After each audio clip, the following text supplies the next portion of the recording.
Good morning to you. Welcome to the EST Hangout on this Wednesday. It is January 17th. The EST Hangout presented by Mott's Clamato Caesar, which is the top Caesar brand in the country, available in both original and variety 12 packs. Iwanyk, Tom Gazzola with you here, and joining us, friend of EST, part of the MCTV podcast with Corey Graham. Marc Majeau returns. Marc, thanks for coming back. And yeah, how are you? I'm doing well. Appreciate the invite, gentlemen. Always a pleasure to be back. Always nice to see some friendly faces out in the lobby. It's great to be back. And a dapper cardigan to boot. I try. He always looks good. He does. I try. Like he he's really does. nice And the kicks. too. Thank you. Very white. I've turned Those are into I've gone into a big cardigan phase over the last few months. I respect that. It's Bold to go white with like the snow and stuff outside. Yeah. Like, what do you like? Are you going to clean those Yeah, later? I do. Or I have a brush soap. Like I take my sneakers very, very seriously. So respect that, people too. often comment how you keep them so clean. I clean them. What do Where you are clean you- them with? There's a special soap you can get designed for sneakers, and I have a little old school brush, like maybe like one of the 4-inchers. To work the forearms like no other when you're scrubbing the bottom of the shoes. activate. Yeah, absolutely. Mr. Clean Magic Eraser. That's another good one. Yep. Is it? for the soul. Yep. Yeah, really gets deep in the scuffs. Another good one. I need to just start buying more shoes and stuff. Do you go online or do you go in the stores? Half and half. Yeah. I have a fairly common size 11, so you can usually it's like a bit larger than average, so I can usually find them in stores, but online is usually the place to go. I just love when you put them on for the first time. It's if a you've great never feeling. wore like top With end new like socks. Jordans or something. Yeah. No, just they're wearing like it's. But with they new actually socks. feel Bam, bam. great. Yeah. Right? Like they're not uncomfortable in any way. That's just it. Yeah. They're comfortable. It's not It's not like a dress shoes where they look good, but some of them can be just like this hurts the feet or something. No, they also just look amazing. They're worth the money. They are. They're nice on your feet and Speaking of dress shoes, we went to Zapato Sanchez last week. I love done. the name. What a spot. And those shoes, talk about not having to break in like dress shoes like Maddie's talk about. I'm looking forward to that. That'll be nice. Yeah. How Sorry, many I pairs just- of dress shoes would you have? I have right now just 3 and a couple pairs of boots that I can substitute in. Boots One are of the- important. Yeah, in they this neck of the woods. So Soon to be 4 that Dusty and I designed with Rodrigo at Zapato Sanchez. the Air Force ESTs is that? That's the name what we're going Dusty with it? got. Okay, Yeah. good. Yeah. did he? No. Like what went into that? It was cool. Because we haven't asked you guys. It's a very simple process. Maj, I think you would love. Yeah, I saw think- some of the 'cause clips, yeah. You have with your dress clothes, like you have panache, and I think you would just feast your eyes on what the endless possibilities are at Zapato Sanchez. So he measures your foot. Rodrigo does, or Don Julio, and then the other guy they have there is Igor, and then they measure like up here around your ankle, and then they look at like your arch, and then so they have some lasts, they're called. So feet generally have the same shape, but he takes a note of them, and then you go in, you've got all these leathers and all these designs, and he's like, okay, what style do you want? So like Dusty, people like we did those little videos that we posted. Those aren't the shoes Dusty's getting. It was the style of the shoe, and then Dusty went in and he custom designed like the different colored leathers and the different textures and stuff. And so it's a pretty neat process. And I've had a bunch of people like message me and like, hey, I want to go see that store and go check it out. Like, what did you think? I'm like, it was awesome. So Rodrigo says it'll take a couple months to have the shoes ready, but custom dress shoes, man. Like, Fancy. I went with something a little more subtle, but when you look at them, you're like, ooh, that's snazzy. I think. I love it. Rodrigo says he likes what I did, but Dusty went more bold. It was really cool. Like, a really, really neat experience. When you wear bold stuff like that, it's got to be confident. Yeah. Right? You can pull anything off if you have the air about it. Yeah. Like you've been around, if you walk confidently anywhere in arenas and stuff, you don't need a pass. Just No. walk confidently. Exactly. Especially if you're wearing all black. Yeah. Yeah. Just cruise on If you in. have black pants, black shirt, They're like, okay. actually put a headset on even. Oh, yeah. And you're not getting stopped anywhere. Just look like you're in a rush. Yeah. You have to get somewhere. Look, we have to like make it look. Always know where you're going. Yep. And no one will ever stop you. Maddie, if you went to Zapato Sanchez, Rodrigo is so good. He studied in Milan for a year. Holy cow. Yeah, and he comes from a lineage of cobblers and shoemakers. You could get all 74 of your teams on your shoes with their logos. Actually, that would be pretty sweet. Yeah, I know. That would be very nice. He can Support do all my it. teams and all of that and just do it on the feet. And people be like, that's Iwanyk. Just looking at your shoes. Speaking of a draft player showing up to the NFL draft where he has all his college teams inside his jacket, Yeah. that could be you, but on the shoes. Yes. Hell, I want that in a suit jacket now, actually.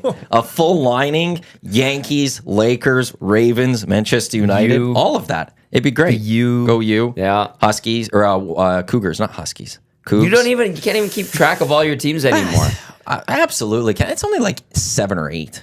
You I always think. have something to watch, though, right? That's the thing. Absolutely. You always have someone to root for. You always have conversation starters with people. There's nothing wrong with There's that. no downtime in the sports here. No. Because there's always a league going on that I'm cheering for someone in. But also, I respect, too, that you don't have, like, 2 AFC teams No. or 2 American League teams. The only that's weird. sport that I have two, it's college football. That's fair. Because there's 150 Yes. of them. And one of them's never going to win in the Washington Cougars. Yeah. Yeah, that's probably safe to say. They're now just going to get worse and worse. Although their quarterback went to Miami, weirdly enough. He transferred to the U, Cam Ward. It's really hard to keep track of all the transfer portal stuff. If you're It's not been a in mess. it is. Like, it's really in the middle of it. It's so hard to keep up with who's going where. Yeah. And Well, the coaching even. That Like, too. The both in the NFL and in college football, like the Nick Saban effect and now the Jim Harbaugh effect that's going on, and then Bill Belichick. There's so much going on. It's hard to keep track of just who's going to go where. how many lives and families were changed just because Nick Saban decided to retire now, right? Like the butterfly effect of then Washington. and DeBoer then- going there. Yep. Is it Jed Fisher? Fish, yeah, taking Washington over from, Yep. was he Texas somewhere? He was Arizona State. Yeah. It was Arizona. Yeah, so they're And going to have to get a new one now? They're looking at another coach, Yeah. so he's going to go there. Yeah. And happening so fast, too.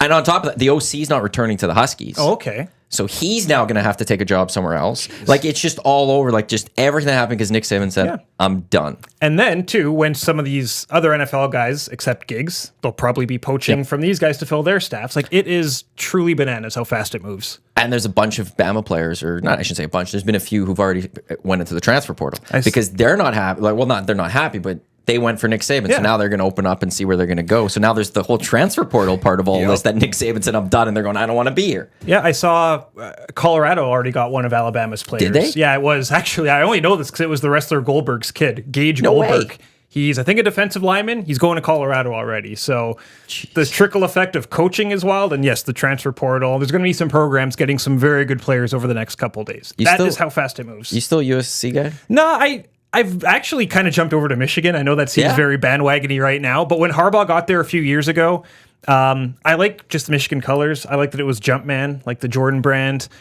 A lot of their games are on basic TV on ABC, so the last few years have been really fun, and it was cool to watch a team slowly just get over that hump over the last 3 years and finally win it all. Well, people, I think, forget with Harbaugh that, like, it was really close to him being fired. Oh, yeah. Yeah. Like, it was right there, was never beating Ohio State. Yep. And there was the serious questions of, is it time to fire Jim Harbaugh?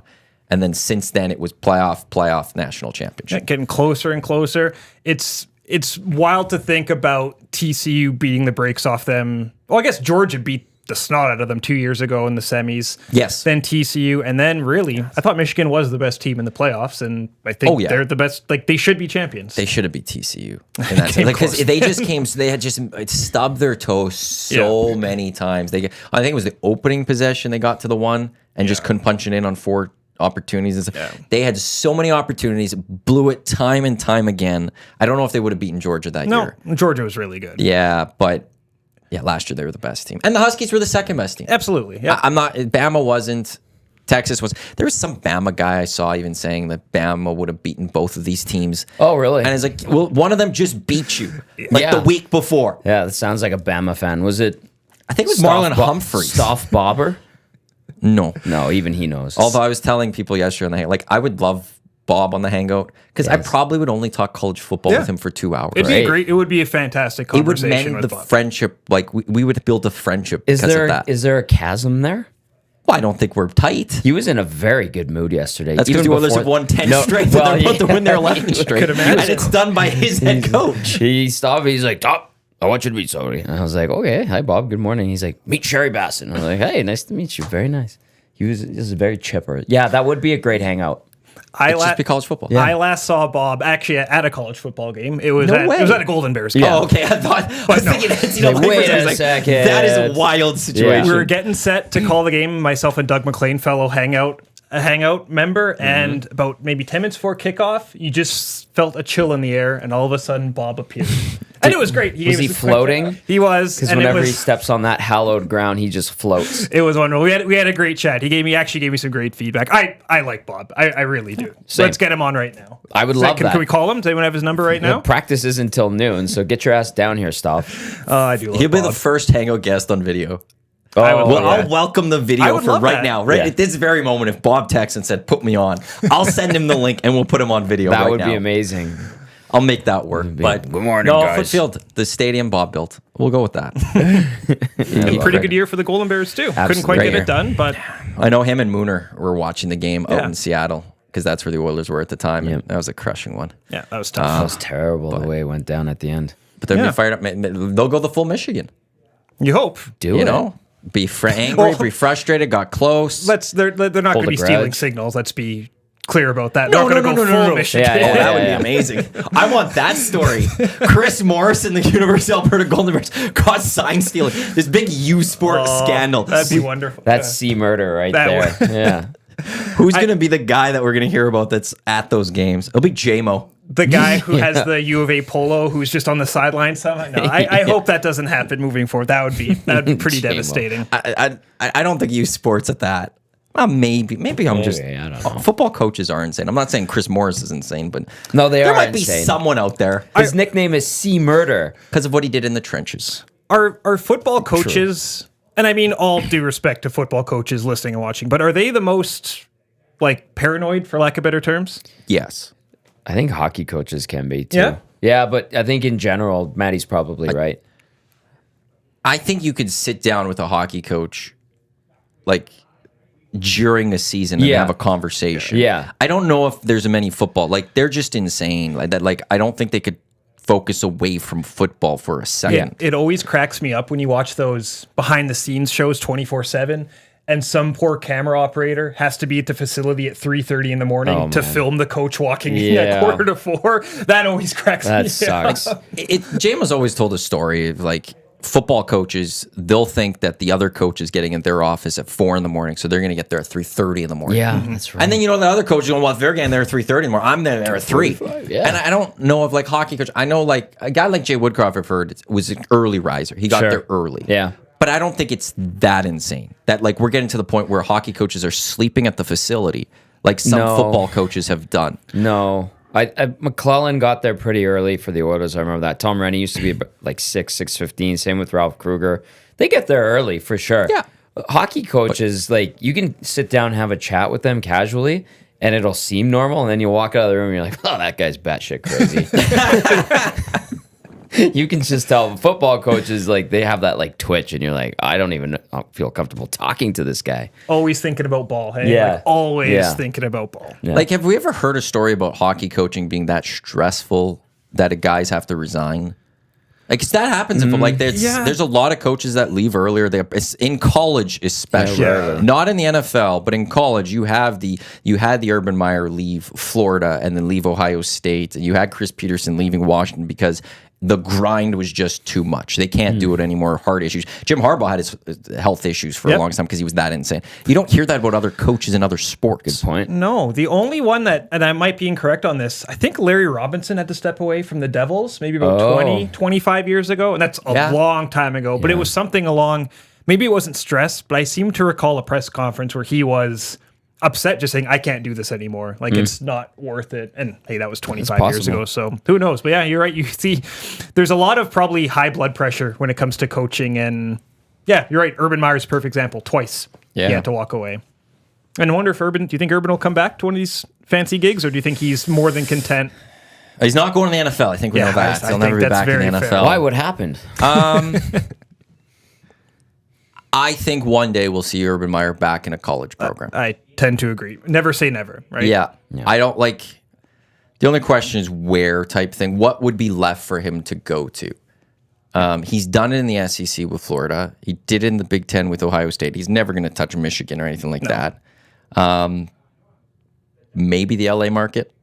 If a USC or a UCLA opens, Yeah. like I don't know if UCLA has the money or the.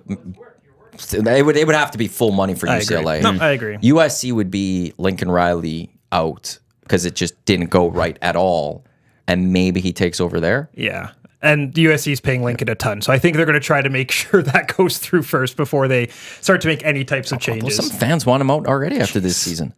And Because they lost like their last 5 games of the season or something with Caleb Williams. And like people were like, maybe it's time to get rid of Lincoln Riley. Of course they would. Is it year? It was year 2, right? That's only year 2. Yeah, jeez. Bananas. Who are you gonna And get now they're going to Big Ten. Or whatever. Yeah, it's still the Big Ten. Talk about confusing with the transfer portal and the coaches. Try to make sense of which school is going to which division next year. You got to fly across the country, and it's still called the Big Ten because that makes sense. Dollar Yeah. bills, yo. That's all it is. I wonder if in like 10 years in the NCAA, they'll just go back to making their divisions based on geography.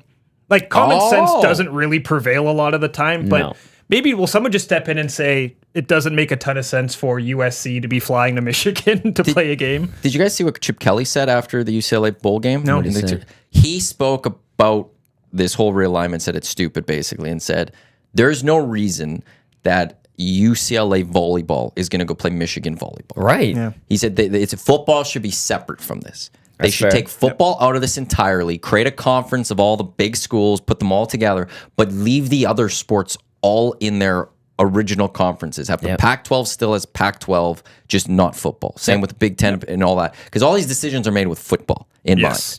And separate them. Let football go and create their own wild stuff, but leave the softball teams and the swim teams and all of those together. Rhythmic gymnastics doesn't need to cross country for an event, right? Like because they'll never go back. Like the thing I would say, it's counter to your point of going back that way. It'll never happen as long as there's this money. Yeah, that's just it, right? Instead, what we'll see is there's the quote unquote 5 power conferences, which is now 4 because Pac-12 is out. It'll be 2. There'll be the SEC. There'll be the Big Ten. They'll swallow up the Big 12 at one point. They'll swallow up the ACC at some point, and then there'll be the rest of the schools. Yeah. And that's all it's going to be. No, that's a really good point by you and by Chip. And I think to look at that locally, there is a lot of have and have-nots, even just in Canada West. There are programs that have a really good soccer program, but really bad basketball programs, and just it's what do you really do with that situation? It's so hard. I'm glad I'm not a commissioner of Canada West because those are some really tough decisions that have to happen. It's not good when you have programs that haven't won a game since January of 2019 that are still trying to compete with these other programs. Yeah, you're not going to be bringing people in either. It's tough. Who wants to go play there? It's really tough. So, like, we haven't solved college sports yet, but maybe we'll have to do that on the next Hangout. Working on it. Maybe one day we'll be able to solve those problems. we had a text come in 780-218-9999. Paris Jewelers inbox says it's from Rams fan. Marc Majeau is the best. Oh, thank you, Rams fan. He really is. Appreciate that, Rams fan. Like that. Yeah. Just right to the point. Positivity. I try to bring an air of positivity. You to do this. successfully. How's the NFL season been for you watching this? As a Jets fan. Well, obviously, we don't have to go into what happened 4 plays into week 1. Why? Is there hope for next year for the Jets? A pretty good defense. Yeah, a little, there. but I think what happened between weeks 2 and 17, I'm not a huge believer in this coaching staff anymore. Oh, no? I get that players love to play for Coach Sala. He seems like a real player's coach, seems like a real motivator. But just the amount of mistakes that this team continues to make is just really frustrating. Again, I'm not a football coach. I'm not in there. But the amount of pre-snap penalties, the amount of after the whistle penalties, the amount of just straight up mistakes, clock management. I don't need Dan Campbell biting people's kneecaps or threatening to throw podiums. But do you remember on Black Friday, the Hail Mary? The Jets they threw the Hail Mary. Like Robert Saleh after that just said, that was an unfortunate mistake and we have to fix it. Like you can get mad at that, pal. Like that is going to live in infamy on top 10 lists for the rest of time. Yeah. You can get mad from time to time. And I feel like he didn't get mad enough. And maybe he was doing that behind closed doors. I just feel like when number 8 went out, as did everything else with that team. So I'm not overly optimistic in that coaching staff, but they've kind of painted themselves into a corner. Like it's frustrating looking at all these free agent coaches knowing that next year when the Jets do fire Robert Saleh, they're going to have to promote like There's no one. some special teams. You don't have a coordinator. Bill Belichick and a Jim Harbaugh and Pete Carroll even hanging around. floating out there. Yeah, so that's what's really frustrating about this offseason. Cliff Kingsbury. It's going to be someone along those lines, though. I will buy you a case of 6 o'clock or lager just to drown your sorrows. So it's been, I don't think. Well, they still ended up winning 7 games this year, which is a little surprising. But Better than the Patriots. Yeah. With Bill Belichick even. Yeah. But I'm not overly optimistic, especially when you see what a guy like Joe Flacco was able to do. The Jets with any other quarterback, even with Russell Wilson, are probably a playoff team this year. There's been enough games that they were just awful. I hated them getting rid of Mike White, not going to lie. Yeah, that's the backup I think they needed to have instead of I agree. Wilson and stuff. He looked good last year, like the year prior. Speaking of quarterbacks, I have a question for you. How does a team get to a point, and this was something I was filling in on the morning show a while back. Can you explain to me how a team has to ask Zach Wilson to be the starter? Remember when that was a topic of debate? Like, how are you asking this guy to be your starter? Or he'd only do it if you asked him to be the starter again. Like, I read that article when it first happened. I'm like, this is the stupidest thing I've ever heard. Explain that to me if you don't mind. I wish I could explain it to you. There was a time, was it week 14 or week 15? The quarterback carousel was going, and they allegedly asked Zach, hey, can you go back in? And Zach kind of just said, no, I'm good. I don't want to go back and do that. How does that happen? Yeah, not really good luck. They gave him the starting job a few times and pulled it from him. And now it's like, okay, we're going to give it back to you again. And that's when I could kind of see like, well, I'm done with you guys. But to go back to the coaching staff, Robert Saleh allowed his team to wear shirts that said Mike effing White last season when Mike came in and had a good few games. How do you think Zach Wilson felt about that? That's a good point. Like, how do you feel when the entire offensive line and all the weapons on offense are wearing shirts with the backup quarterback's face on it? Like, that's why I asked, because I didn't know about the shirts. Yeah, and it's going to be, watch, whenever Joe Douglas, the GM of the Jets, has his end of the season press conference, he's going to say it verbatim. They haven't had it yet? Maybe he doesn't talk a ton. Joe Douglas does not speak a ton. I'm just surprised. Like, it's New York, a lot of media. The season's been over. Yeah. No, they'll say this verbatim because they said it with Sam Darnold. They'll say, we believe Zach's going to have a long career in the NFL. We have all the confidence in the world. And Zach will be a backup with pick any one of 10 teams next season. It was a complete mess. I think Robert Saleh, he's not going to be let go this year, but I don't have a ton of confidence in him. But I'm surprised that we haven't seen 2 NFC East coaches been served their papers yet, unless Nick Sirianni and Mike McCarthy have been let go in the last 20 minutes. I'm a little surprised we haven't heard news out of either of those cities just yet. For McCarthy's done. Yeah. Like, that's happening. It's Jerry Jones. And I'll give Jerry Jones credit. He does leave his coaches for a while. Jason Garrett got a few extra years than he probably should have. Yes. He's fired Mike McCarthy. He has to. I don't get the Nick Sirianni yet. They just went to the Super Bowl last year. I know they had that miserable end to the season, but they also had a great, like, 2/3 of this season. Yeah. Yep. I don't get the firing of Nick Sirianni right, like, at this moment. Do Eagles fans need blood? Is that what They're it pissed is? at Nick No, Sirianni. they are. I think the way the season ended, they were 10-1. Yeah. And the 2023 Eagles and I think the 86 Jets of all teams are the only teams to start 10-1 and not finish with more than 11 wins. Ugh. Wow. So I think And the Eagles had the extra game. Yeah, exactly. So I just things went so poorly for the Eagles. And when you act the way Nick Sirianni does, people love to see you lose. That clip of him screaming at Kansas City fans has kind of gone viral over the last few days.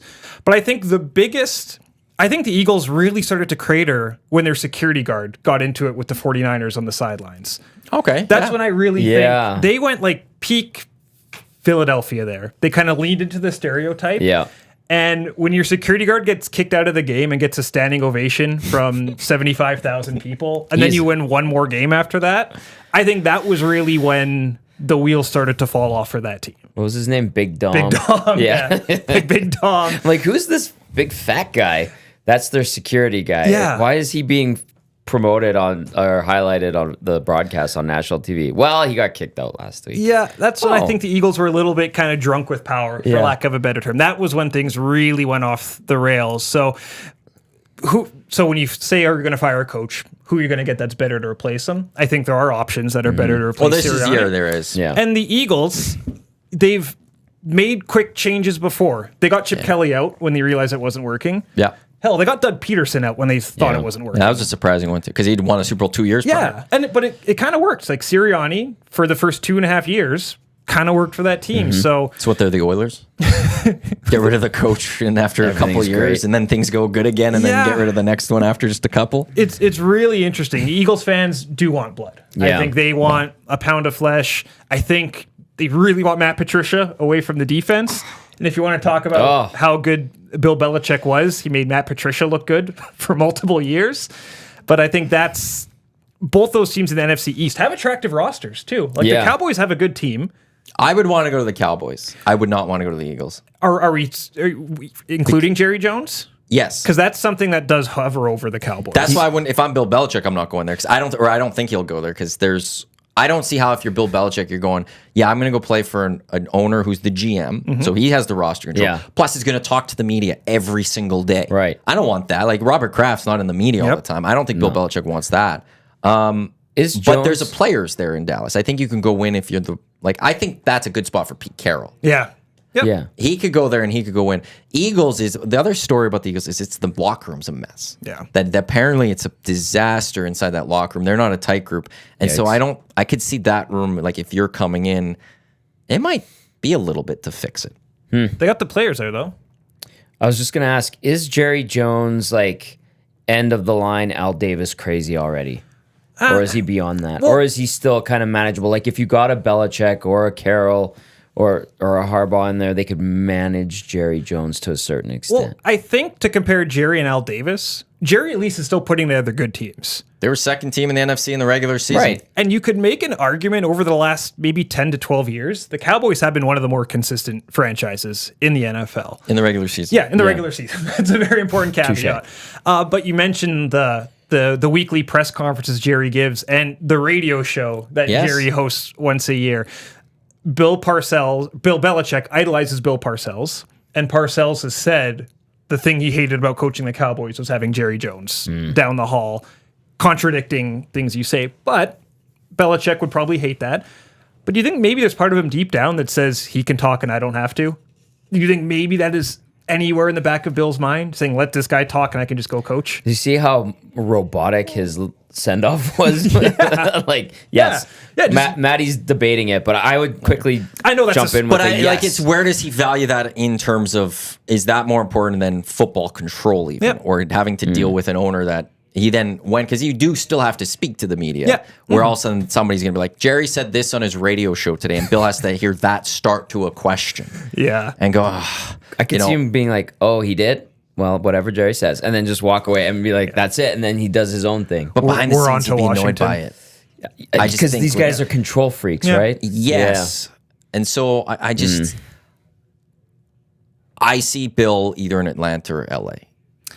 Yeah, Atlanta would be a nice landing spot. I think they're a decent quarterback away from competing. And that's a bad division too, the NFC South, right? Yeah. You could win that with nine games. That's the only concern though, is they're a bad quarterback away, and could Bill get you that quarterback? That's very true. There's the Justin Fields rumors floating around. Maybe. Are there? Yeah, that was one of the, it's hard to believe what is true online anymore, but that makes sense. But I did see Fields for, I think the Falcons have the 8th or 9th pick in the draft. So Fields for 8++. That could be something in Atlanta. That works well. I don't think the Bears should get rid of Justin Fields. I think you trade the number one, you move down, you grab a player from the trading down, and then you go draft someone to bolster the O-line or something like that, and you build around Fields. But if you're ready for Caleb Williams, if you want to go that way, Atlanta's not a bad spot for Justin Fields. And then but if you're the Bears, you like to win on a cheap quarterback, right? And if you do want to move on from Fields, it kind of resets your timeline, right? You have 5 years of Caleb Williams or Drake May if you do decide to make that. Do you want to pay Justin Fields? That is a conversation I think a lot of NFL front offices have. Do you think the Giants regret paying Daniel Jones that much money? Probably. But what else were they supposed to do at that time, right? So you're kind of handcuffed with your guys. It's going to be some tough choices being made. Belichick in LA, I think, makes the most sense. He wants to break that coaching record. Justin Herbert, I know mixed messages. I like Herbert. I think he's good enough to get you 10 to 11 wins in the right system. They have some studs on defense. You can fly under the radar for as much as that's Los Angeles. I think there are probably high school teams in Los Angeles that draw bigger crowds than the Chargers do. You could really run that franchise if you wanted, if you're Bill Belichick. The only issue is I believe that owner is a little frugal, so I don't know if he's going to be able to cough up what Bill Belichick is asking or what Harbaugh's asking for. The Spanos, right? Yes. Yeah. Yeah, and I just like the Chargers. They have receivers. Yeah, there's pieces there. There are, yeah. That I think Bill goes there, you're closer to winning. Yeah. And I think, what did I see yesterday? Bill wants to go to a place that is like not a proven full winner yet, but wants to take that team and break them through. And apparently that is Atlanta or LA. I don't know what's bad. Like, LA is either Bill Belichick or Jim Harbaugh. I don't see anyone else now going there. Do you think there's maybe the Chargers would be a landing spot for Pete Carroll? I've said that. I think You it said would work. that last week. Yeah, I think that would be a great spot. Yeah. Because Pete Carroll, like, he's from, like, Knows he the lived in that market, area. yeah. He lived by there, with USC. It would be a great spot for Pete to go retire.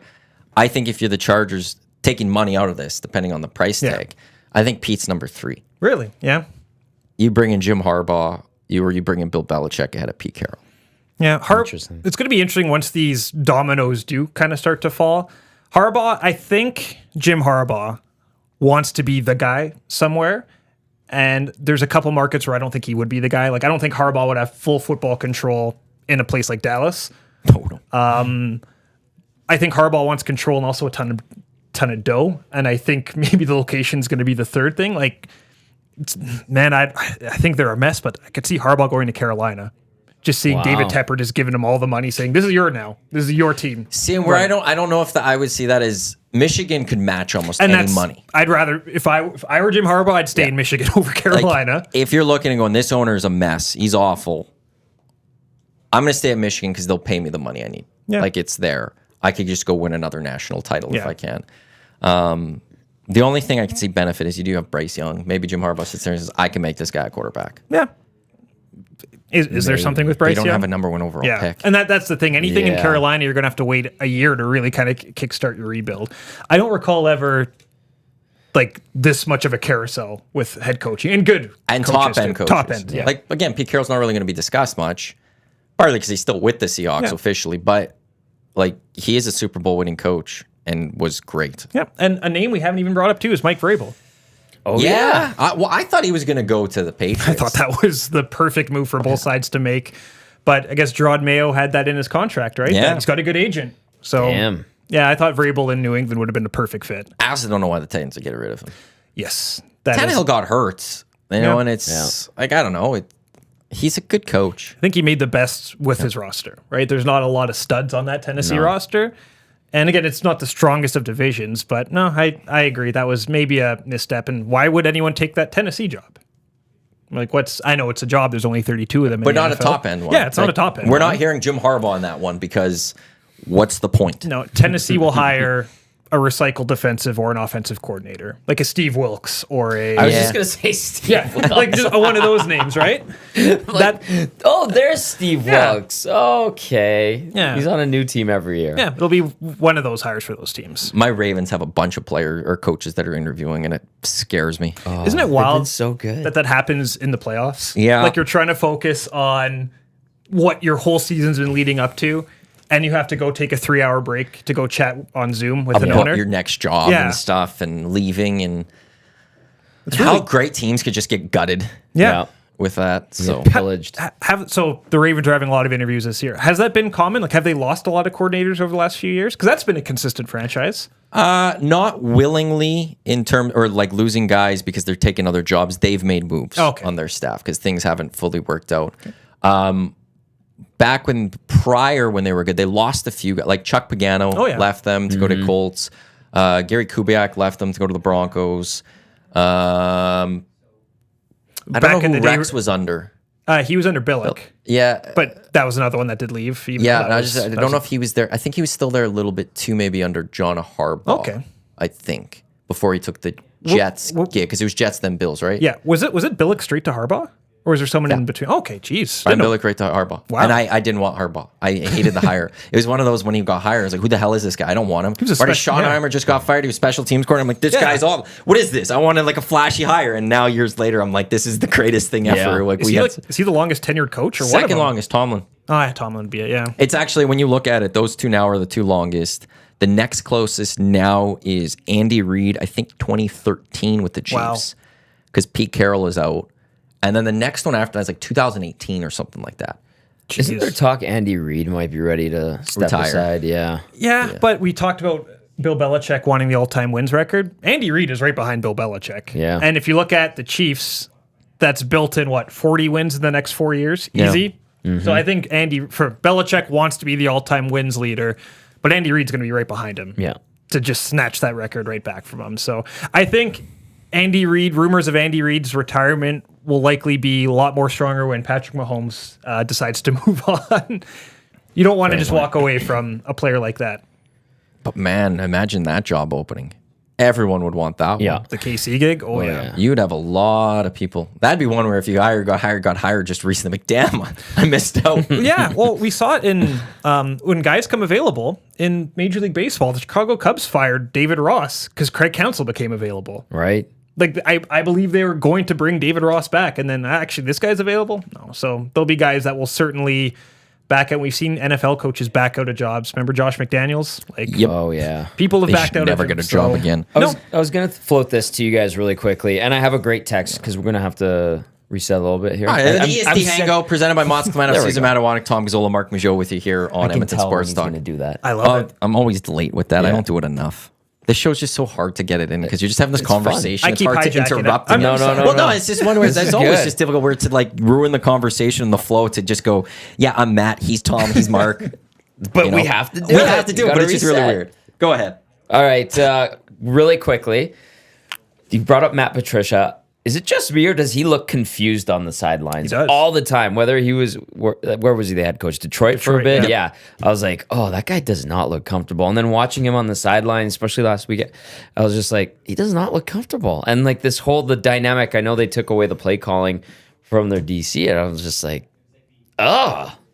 just the bad read body language wise. You know what I mean? The last game, Matt Patricia was the defensive coordinator of the Patriots. They let up like 41 points to Nick Foles in the Super Bowl. And it's kind of been just downhill ever since for old Matt Patricia. Bill Belichick has made a lot of defensive coordinators look very, very good in his time there. And I think Matt Patricia is one of those. If you look at the Bill Belichick coaching tree, it's awful. It is. He has gotten a lot of people hired, but they have not done anything. They all come crawling back, don't they? And then it was like Nick Saban always took the project to at Alabama and fixed them. Yeah. But Bill got a bunch of people hired, and they never did anything almost. No, like one of the better ones, and it's strange to even say this, but like Eric Mangini might be one of the better Bill Belichick coaching tree hires, and Mangini hasn't been a head coach in over a decade. So assistant coaches to Belichick.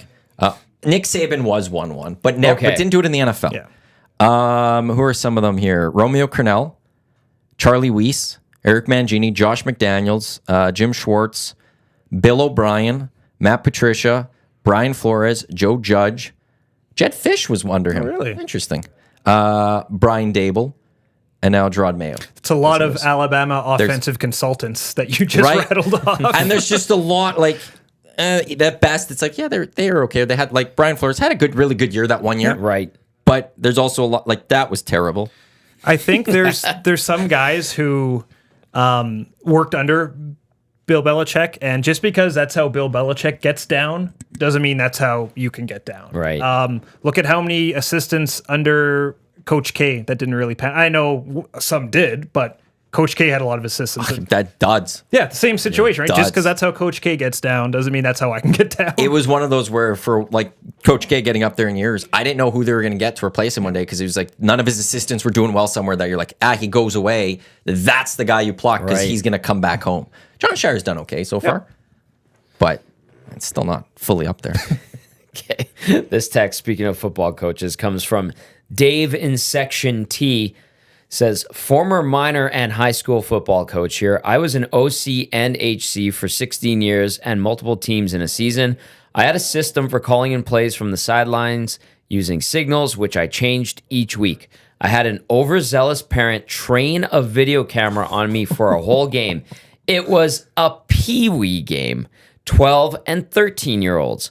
I once memorized a high school opponent's entire offensive signal package by watching the shared game films. Yes, I am medicated for high BP now. Dave in Section T. Great text. Sounds about right. Great text, Dave. That's awesome. Yeah. Football doesn't matter at any single level.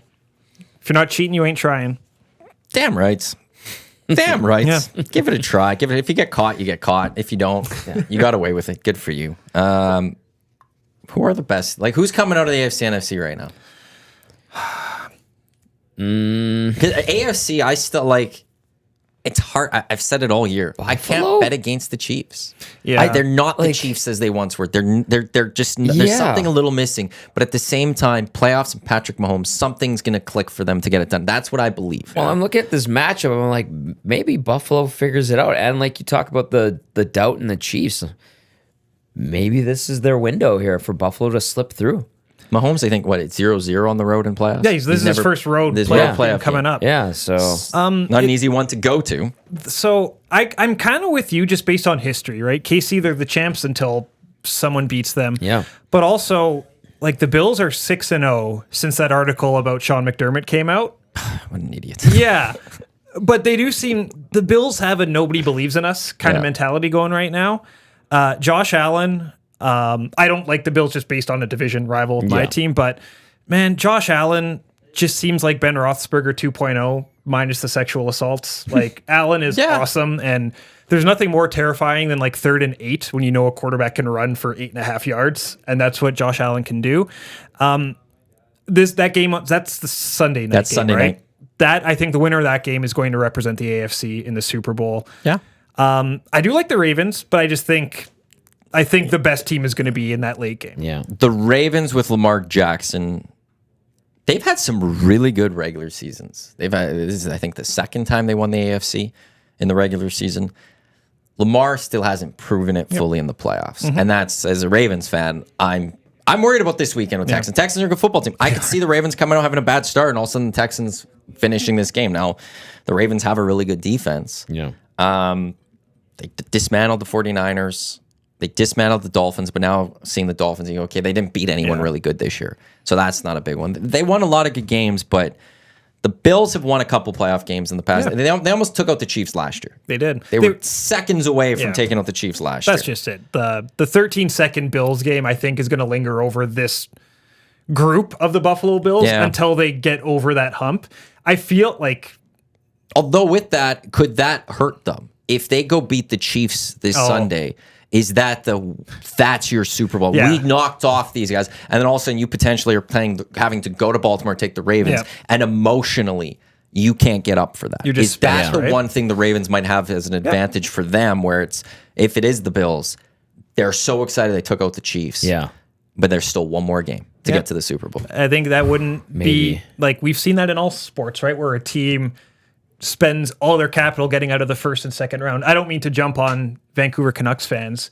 Do you remember when they beat Chicago in the first round in 11 and it's like they won the Stanley Cup? Yeah. And now I know they went to Game 7 of the finals, but it really felt like... Leafs last year. Yeah, that's another good one too. Yeah. Right? Like it was, they beat the Lightning. Awesome, they're going in the first or second round. Like it was the biggest thing ever. And then boom, gone by the Panthers very quickly.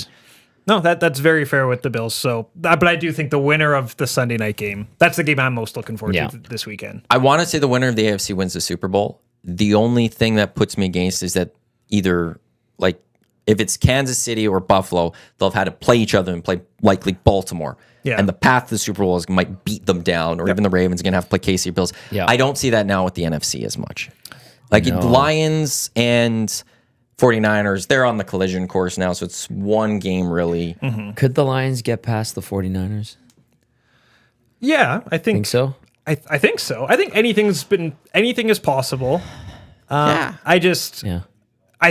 I'm looking at that matchup, I will take Kyle Shanahan over Dan Campbell. Yeah. That's how I view that. And I like Dan Campbell. I think what he's done to that team has been really exciting. I just feel like sometimes the Lions will still... I was afraid last week for the Lions that they were going to make a dumb mistake, like a fake punt on 4th and whatever, or going for... I thought that was going to be the demise of the Lions. Whereas I don't really think Kyle Shanahan would do something like that. He's aggressive, but he knows when to reel back. And I don't know if Dan Campbell knows when to pull back yet. I think Shanahan also learned from the Super Bowl. Yeah, that You too. know, where he couldn't get it done with the Falcons and the Patriots come back and win that football game. Yeah. But it'd be an interesting Jared Goff versus Brock Purdy. That would be actually Right? Right. Like on one side, you got Josh Allen or Patrick Mahomes taking on Lamar Jackson or CJ Stroud. On the other side, you've got Jared Goff versus Brock Purdy. Sick. With also like the polar end of the draft. Yeah, First absolutely. round, first overall pick versus the last pick of a draft. It'd just be absolutely incredible. I guess that game would really come down to is how healthy is Christian McCaffrey, because he has been a little banged up. Yeah. He's going to be good to go, I think, this weekend. As long as he's healthy, I think it would be very tough for the Lions to take down the 49ers. Yeah, McCaffrey's unbelievable, man. Whether Yep. it's in the backfield, whether you throw Yeah. him out as a receiver. I think he torched the Cardinals for 6 touchdowns this year. You know who he didn't torch? The Baltimore Ravens. Although the Ravens just had some weird turnovers in that game early that turned that game around. So it was, it's going to be a fun last few weeks of this NFL season. I felt like think so. this last weekend wasn't really great. I felt like Rams-Lions was really the only It good was game. weird. The postponed game was weird. That was, yeah. Like it felt slightly off. Is that fair to Yep. say? Yeah. No, but now it's like at the cream of the crop is Yeah. left in Yeah. a sense. And, you know, you got Bills, you've got Chiefs. I think the Packers will give the 49ers a little bit of a run. I'm happy they won. Man, they played a perfect game. Yeah. Just like truly on all sides of the ball. And I think that score probably favors the Cowboys. It was not Oh, as close absolutely. as it was. Like, it's frustrating as a fan of a team who can't find a quarterback that the Packers have just found 3 good quarterbacks in a row. Like, I don't know how they do it, but whatever they're doing, it's working. I don't want to crown Jordan Love MVP just yet, but I do think he's the guy, and he'll be that starter for the next 10 to 15 years for that franchise, and then get traded to the Jets in the year 2037. Maybe more teams need to allow a quarterback to sit as a Yes. backup for 2 or 3 years. Yes. Maybe that's the solution. Aaron Rodgers didn't start right away. No. Patrick that's Mahomes didn't. Lamar Nope. Jackson Yeah. sat the first half of the year, I want to say. I don't think He wasn't yeah. the starter. Joe Flacco was the starter Yeah. that year. And then, it was about 6 or 7 weeks in, then Lamar took over. Yeah. Yeah. There's nothing wrong Eli with letting Manning a guy didn't start Yeah. the first year. Kurt Warner did. He did, yeah. Oh, God bless. And he had, you know who he had as his, was it the OC buddy in Calgary? He would have been QB coach, or was he OC? Yeah, QB John coach. Huffnagel. John Huffnagel. Was yeah. John Huffnagel ever an OC? I can see that. Really? He might have been QB coach, but there's a great photo of him with Kurt Warner and Eli, and I was like, holy, Huff was there. It's wild when you go back and look at old staffs from Yeah. about 10 or 15 years ago, and you just see all the names of current head He was coaches. OC. I told No you. way. For Yeah. the Giants, OC from 04 to 06. Yeah. He was full OC. He was QB coach with Cleveland for a couple of years, Colts, Jags, Pats, and then he went to the Giants from 04 to 06 as the OC. And Wow. then he came to after a year off, went to the Stampeders. Jeez, didn't know that. Full OC in that time, too. Yeah. Not And bad. then Warner went on to become an Arizona Cardinals legend. No big deal. I love Kurt Warner. Have we had the too. Kurt Warner conversation? No, we have not had the Kurt He's Warner. like one of my all-time favorite football player. Just a tremendous story. Seems like a really good dude. Really good analyst on very good. Westwood One. Yeah. He does the radio for Sunday Night Football, I want to say. Westwood One has some great guys that come in and do color. And that you just like, oh my God, that person's doing it. It's awesome. all like 1-day contracts. They're like, here's X amount of thousands to do the game. Ryan Leaf was doing sidelines for Bills Steelers this last game. Wow. I had to leave here and I was driving, so I threw it up on my phone on TuneIn Radio, found a broadcast. And all of a sudden they're going, "Where? Send it down to Ryan Leaf." I'm like, Ryan Leaf? Whoa. Can you imagine if you just woke up from a coma after you're like, what? Ryan Leaf? What? He's on the sidelines? That same He's Ryan not in jail? Leaf? That's same, yeah. Is Tom Brady going to the booth next year?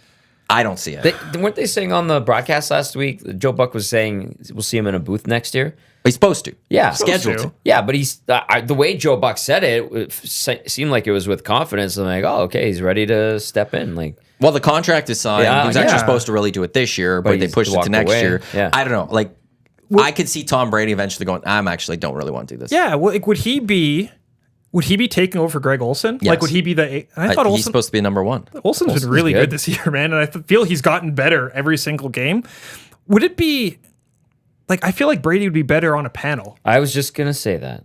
Like, I feel like put him. Fox has like 9 guys on their panel. I don't Yeah. think we need all those guys. Terry Bradshaw is getting up there. Jimmy Johnson, even the way he blew up after the Cowboys lost. Actually, at halftime, I'm watching him and he's He was going Jimmy berserk, but he's dropping wheeze like crazy. I'm like, oh boy. He's won Super Bowls with them, and he just went on the ring. He gets the wee.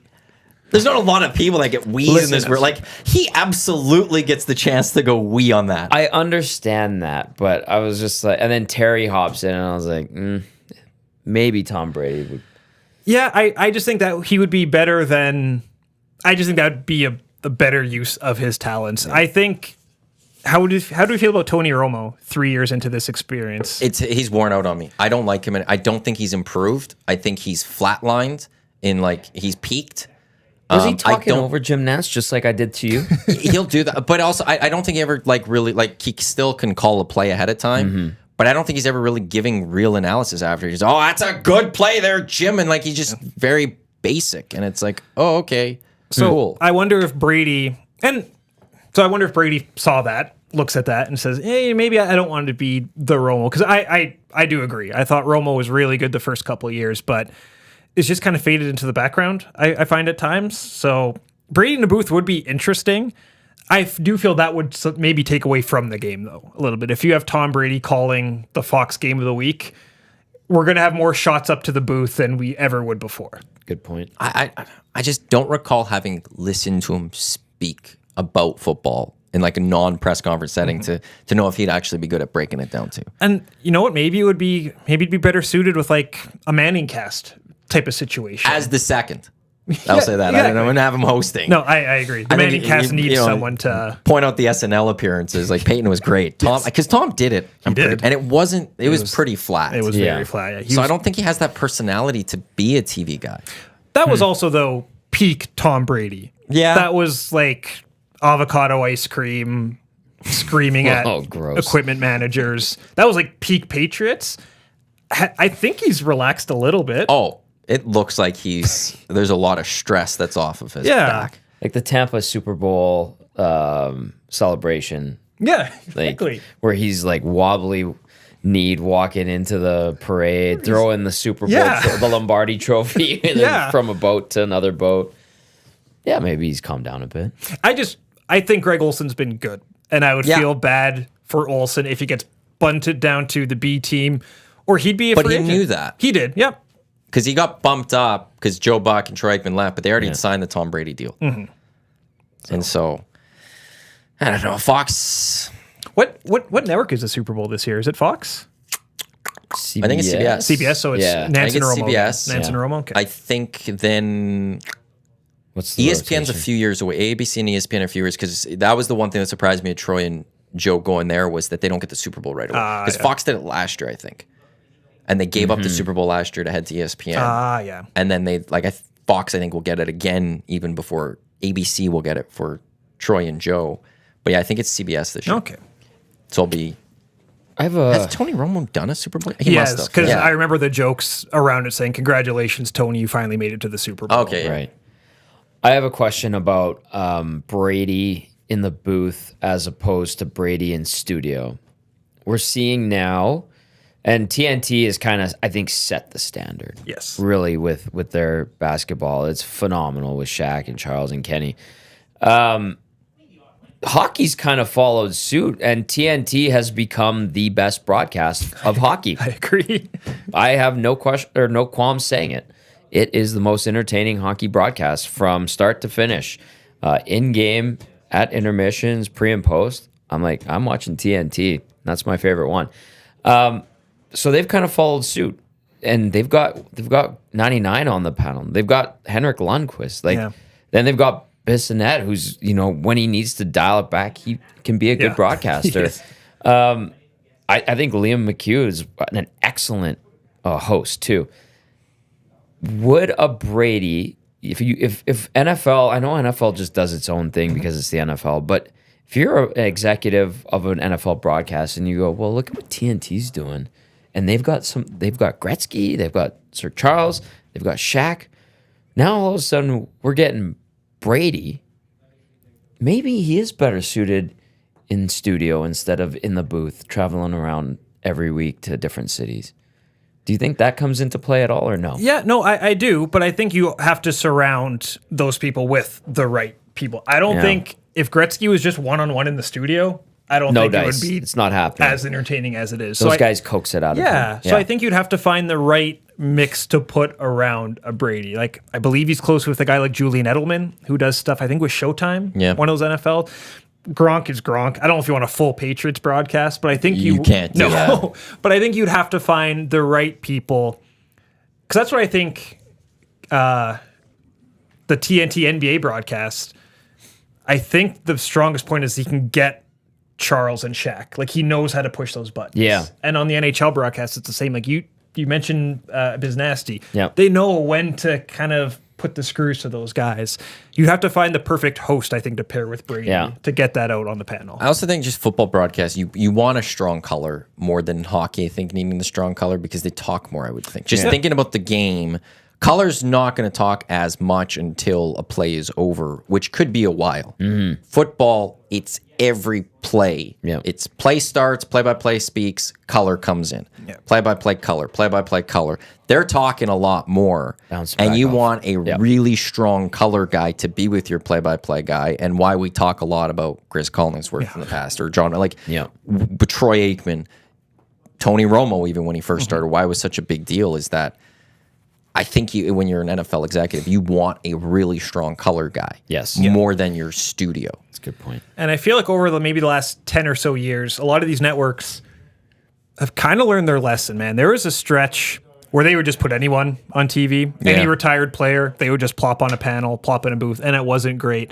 And I'll use Paul Bissonnette as an example, and even a guy like Pat McAfee, who was working on his craft. I know McAfee's not a color guy, but a guy who was working on his craft, so when he got the call up to the big leagues, he was ready to go. Like, he was already as polished as one could be. You guys remember the Ty Domi segment on SportsCenter, Win, Lose, or Tie? No. Yeah, no. Exactly. It was about 3 weeks, and I think executives realized maybe Ty Domi's not the best person to have on a panel. Okay, speaking of Ty Domi, the new the hotel opened up in Vegas, the Fontainebleau. Yeah. And there was a big picture of, like, they paid for Tom Brady to be there, and I think Kim Kardashian was there, and Paul Anka was there. And, like, they had all these studs, and Ty Domi was there. He's like this. And it was one, like, what the hell is Ty Domi with all of these other people? He's got a good agent. Apparently he's friends with Brady. He's friends with Alex Rodriguez, too. Yeah. Which is the strangest. Imagine going into a restaurant in Manhattan and seeing A-Rod and Ty Domi chopping it up. I guess Ty's got a good agent. On Hello Hockey. Dave Saturdays, 10 o'clock, right here on Edmonton Sports Thank Talk. you very much for the plug, Matthew. On Hello, I asked Pagnotta that. Dave Pagnotta is based out of Toronto from the Fourth Period, NHL Network insider. And I was like, why is Ty Domi in this photo that you brought up? And it's because it's really just, like, no one else would know in the States. But for us, it was like, why is Ty Domi right there? Is that Ty Domi? Yeah, and it was. Pagnotta says that Ty Domi is really tied into, for lack of a better term, a lot of Hollywood and a lot of people in the entertainment business. And that is the connection. But how? Yeah, I don't know. I don't know. But he's... How's this guy beating a fan from Philly in a penalty box go to this? He's a star, baby. Win, lose, or tie. Yeah, that's what it was called. Yeah, they recognize talent. Yeah, but the NHL executives couldn't. But Hollywood saw it and went, "That's the guy. That's the guy. The one with the really hard head and the funny smirk." But yeah, Pagnotta's like, he's got a lot of, like, really good connections in Hollywood, and he rolls with those guys. And then the former athlete tie-in as well. That because I had the same. I'm like, how the hell is Ty Domi there? And so, yeah, that's it, apparently. I'm like, okay. I hope one day I'm watching a movie and the credits roll and it says executive producer Ty Domi. And it's just a masterpiece. Yeah. This is a movie, like, this is an absolute Academy Award winner, and then also Ty Domi. The Iron Claw, produced by Ty Domi. Poor Things. Executive producer Ty Domi. Want to get to movers and shakers, which is brought to you by Marco and Mike Realty One Group Insider. If you're looking to buy or sell your home, check out marcoandmike.com for more information on this dynamic duo. This is the EST Hangout, presented by Marc Majeau, Caesar Matt Iwanyk, Tom Gazzola with Marc Majeau here on Edmonton Sports Talk. I want to stick with football, but I want to flip to the CFL. Are you still an Elks season ticket holder? Or it's funny. I will. I'm just finding the best way to go around that right now. But yes, love the CFL. You didn't auto renew? I did not. I think I left mine on auto renew. What did Rich you? man over here. Not right. What have you made of the two moves of MBT coming in as quarterback, and then the big trade this week, Jake Serezna for Gittins Jr.? Tom's shaking his head on that. Not a fan. Well, I did not think of all the things this team needed was a quarterback. That was a little puzzling. I heard you guys talking on the morning show how sometimes I feel like Chris Jones needs to be the smartest guy in the room. I think Trey Ford checked so many boxes for this team. I feel like, obviously I'm not around the team anymore, but I feel like Trey Ford should be your poster child. He should be on banners at Commonwealth Stadium, like in the concourse. He should be, do they still give physical season tickets? I feel like he should be on, they should. They should, yeah. I feel like he should be on that. There should be options to buy those. I agree. I feel like he should be in the bumpers coming in and out of commercials on TSN. A Canadian quarterback who is exciting, who can run the ball. Personable. Like if it's 2nd and 8, Trey can throw it or he can run for your 8.5 yards. So I guess this is maybe just a backup plan, but I don't feel like that's what they needed to do. I felt like they were a better team in the second half of last season. And I just was hoping they were going to build off that. Now, there's still a lot of work to be done, obviously. I just felt like that was not a hole that needed to be patched up, I guess, with this team. And is that fair to say, Yeah. I think? That's where I am. Go ahead. Well, I was just gonna say, they loaded up at wide receiver last year. They had to get rid of Dunbar because of how much they're paying these guys. You thought, okay, they're gonna reallocate that money to something else. We talked about, offensive line. Maybe they go out there, maybe do some stuff with their secondary. I don't know, but Dunk said it on the Nielsen show. Serezna is like in the community. Serezna is a guy that they drafted and developed and became this. He's one of just a handful of guys that had double-digit sacks. Double-digit in sacks, and like I would see him downtown all the time. It's hard to Like miss. a couple weeks ago, I'm talking. Like he's here all the time. He lives here. How many guys go back to wherever they're from and don't stay in the community like a week or two after the season ends? Like that's a guy that Hernan or Dahmer could be like, hey, impromptu event where we need some representation. Would be great to have you. There's some, we'll throw you a few shekels or whatever. And he'll go and he'll be a great ambassador. On top of the fact that he's an all-star caliber player at the peak of his career, doing something that a lot of guys on the team can do. I looked at it, I was like, Gittins Jr. I'm like, I know he's good, but like, what are we doing here? It's not quite trading Ricky Ray for a kicker, but it does kind of seem a little bit. Don't you dare besmirch Stephen Giles like that. Why? You've just remade your receiving core. It's still you still have all your receivers. You still have big money in receivers. Where like when Dunbar goes, that's what I projected this year was going to happen. Is Dunbar would get released so that they could take that money and spend it somewhere else because you can't have all that receivers. But instead they just swapped those two, and now they created a hole in the defensive line. Yeah. And it's like, oh, that doesn't make any sense. So now free agency, are they going to go get a D lineman that can get you 10 plus sacks a year? They have to. But now it's also okay. You also now spent this money on MBT. Yeah. So do you have money for an offensive lineman or two? Like they need 2 or 3. I'd say I really want 2 offensive linemen added to this team for next year. And that's just to start too, right? Injuries are always going to happen on that line, right? Yeah. That's the one area of the field you need depth on offensive line. And so it's okay. Are you going to have the money? And that's we had this. We talked about this in the morning show. I would love the CFL to have just tell us the salary caps where teams are in relation. You don't have to tell us the money that these players are making, but just say that the Elks have got $3.75 million committed this year out of the 4.5 or whatever the salary cap is. Is it 5.2 or 5.5? I think you might be right. It went up to 5. But tell me just what space they have left, so we could actually right now sit and be like, oh no, actually they do have some cash that they could go to offensive linemen. Right now, I'm just basing off of last year. They don't have a lot of free agents that are big ticket. I would think. Yeah. There was like Aaron Grimes not coming back would be a little bit, I would think. Yeah. And but so Stephen Dunbar, Gittins Jr. basically swap. Serezna was not making QB money. No, but he was making said like a couple $100,000 a year. Yeah, right? but now you're paying more for MBT. Right. Yes. And because you're already still paying $100 for Taylor Cornelius. Yeah. So now you in all of that, you've now spent more cap to now just be down an offensive lineman. And piss off Defensive lineman. I don't know if it's the face of your lineman. franchise.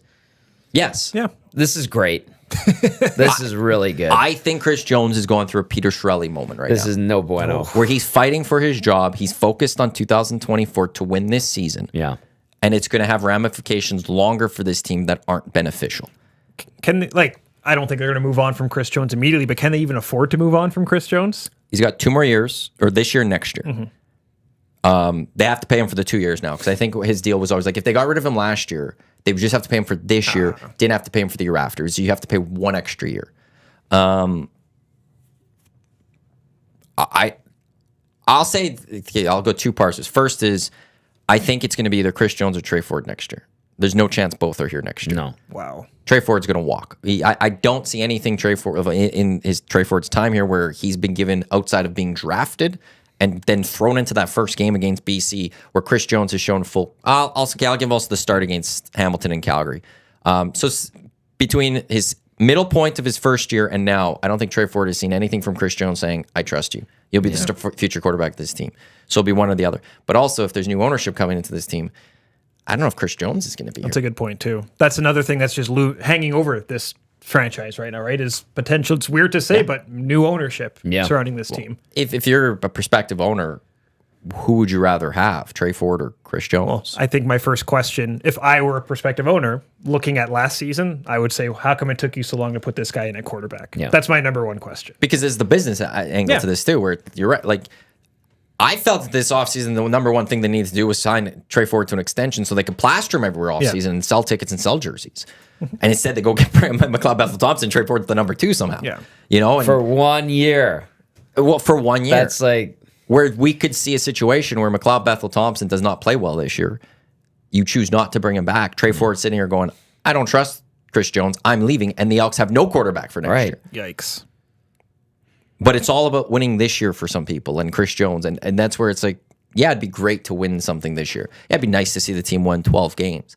I'd be okay with a 9-9 season with Trey Ford if I knew he's going to be the long-term quarterback and I saw progression with this team. Because Ford's still, 25 years old? Yeah. Still super young, still... How much longer could he be here if he could hit a potential of being a true starting quarterback in the CFL? Yeah.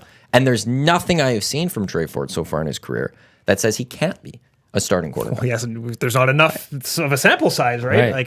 There's his flaws. We could point to certain things he needs to improve on. Yeah. But what young quarterback doesn't have those? Exactly. And how do you improve on those if you don't start?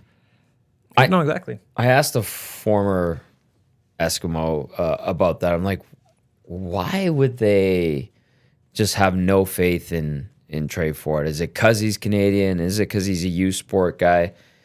And the response I got was maybe he goes off script way too much and it frustrates the coaching staff and the receivers don't know what to expect. And I was like, and that wasn't even a sure answer. It was from one former player, but I trust that. And I'm like, okay, I get it. But it didn't seem like he was 100% sold on that response. I'm like, but the results are kind of there with a pretty bad team. Like, Is going off script the worst if you're successful? Like, I understand going off and throwing a pick six across your body, and I understand that. Right. But isn't that what the good quarterbacks do? They adapt. I think so. They get to the line, they see what's going on, and there's nothing downfield. Okay, I'm going to boogie for 12 yards in a first. I feel that's what the good ones do. yeah. And now the coaches would know this better than us, but from watching on the outside looking in, a lot of the time I feel like he went off script was because the O-line collapsed. Yeah. Or the pockets collapsed and he needs to do something. And he did look like a guy to me that still tried looking for that pass. So he was running in that pocket area, trying to get to a spot where he could still find a receiver to hit them. Mm-hmm. And that, again, so you spent money on McLeod Bethel Thompson instead of going to bolster the O-line. And if you don't fix the O-line this year, McLeod Bethel Thompson's going to have zero success. Agreed. Because he can't run. Agreed. Like I was a big Chris Jones fan. I've been a big Chris Jones fan for years. Mm-hmm. I've now started to turn because I just don't like where I think the trajectory is going. And even at, like I said, 12-win season this year, I could see the potential where that's a short-term win, a long-term pain. Yeah. When Chris Jones was at his best here, which is hard to believe, it's been like a decade, right? Like when he first got there, there was kind of a perfect storm. But it's going to be the 10th year. Yeah, it was 14, because he was here in 2014. Right? Yeah. Jeez. I felt like when he was here, it was a perfect storm. They had an all-world quarterback. Yeah. They had really good people and player personnel. They had a GM that was here before Chris Jones that kind of was able to set things up. Yeah. And I just feel like he was able to capitalize on that perfect situation. How many playoff games did Chris Jones win with the Riders? None. I know playoff wins aren't the end-all be-all, but Or one. One? I think maybe one. the fact that we can't remember, I think, is Potentially. almost kind of damning. But I just feel Well, he like missed the playoffs a couple of years. yeah. So I think I think Chris Jones has forgotten more about football than I will ever know. But I just feel like when 10 years ago, everything was working well for him. Mike Riley, I think we also forget that offense was kind of ugly at times, right? Like they were, how many plays did that offense run? It was all audibles. Yeah. It was all Mike changing everything, or Michael changing Yeah, things good at the call. line. Yeah, in 2015, because actually it was the only time I could point to Steve McAdoo's offense was actually really good was the second half of 2015. And then later we were told by an ex-player that was because Mike was changing the plays at the You line. changed the play Well, at it the line. worked. Didn't they win? So another yeah. quarterback going off script, and what happened? Chris Jones won a Grey Cup. Yeah. He's got a ring. But now he's going to McLeod Bethel Thompson. Who I also like McLeod Bethel Thompson is a good quarterback. Yes. He's not a great I quarterback. recognize Though. that. Yeah. He had one really good season with the Argos in 2022, that would be. Led them to the Grey Cup. Didn't win the Grey Cup. Led them to the Grey Cup. Yep. And then I think 2019, he had a pretty okay season. But outside of that, hasn't been great. He's been given the starting job a number of times in Toronto. Lost it, actually. Was benched for other quarterbacks. I don't see, like, how many other quarterbacks would you rather have right now of starting quarterbacks in the league over McLeod Bethel Thompson? Vernon Adams Jr.? Yes. Chad Kelly. Mayer? No. No. Trevor Harris? He was already here, We've but already seen that experiment. who would be the better quarterback right now? I think they're pretty, like, I don't think there's a clear advantage there Cloud anywhere. Bethel Thompson played in the USFL last year. It was a new refresh spring league. Like, what is that? That just kept him in game shape, I guess. Kalaros is better. Yeah. I think Fajardo's better too. Fajardo's better. Chad Kelly's Kelly, better. yep. So right there, right off the bat, at best, McLeod Bethel Thompson's the fifth best quarterback in the Canadian Football League. How many of those, like those four quarterbacks we mentioned, you'd still take over Trey Ford right now? Yeah, probably. Yeah, I'd say. Fajardo long term, maybe not, but in terms of winning this season, you take those other four quarterbacks. I don't know. Like, I don't think it's much of a difference from the other spots too. So, like, are you that much worse with Trey Ford as opposed to McLeod Bethel Thompson? Unless you just want to say, I'm right. Right? And It's touche. Sometimes that is the case. Orchid Driver Texan says, how many times do you have to go off script because the O-line failed? And this is something we've discussed, yep. And they were really high on the O-line going in free agency last year. Dunk that said they he were- liked the O-line. Or not that he liked, he said the O-line was set for the Elks. And I think most teams, when they make their depth charts, think everyone's going to be healthy too, right? All Yeah. it takes is one injury on the line to throw off all sorts of chemistry. Yeah. They got better as the year went on. I will say their line. Look at Kevin Brown's running numbers. His second half of the season was really good. Now, maybe some of that is also defenses had to watch Trey Ford and him run, and that opened up things for Kevin Brown. But the holes were created for Kevin Brown, so I will give the Elks O-line credit for that. Yep. Good point. But no one can sit here and say that O-line is what it should be, that it can't get a lot better, and it needs to get a lot better. And I think if Justin Dunk's saying that it's set, I think that's Set, maybe I think is more the term he used, the yeah. team is set at O-line, which then concerns me even more because I'll go back to MBT won't be able to run and save games. Yeah. Unlike Trey Ford, who Going like when they went to Saskatchewan, he had that great throw touchdown to Eugene Lewis. He had to run around to make that happen because the O-line was collapsing. Right.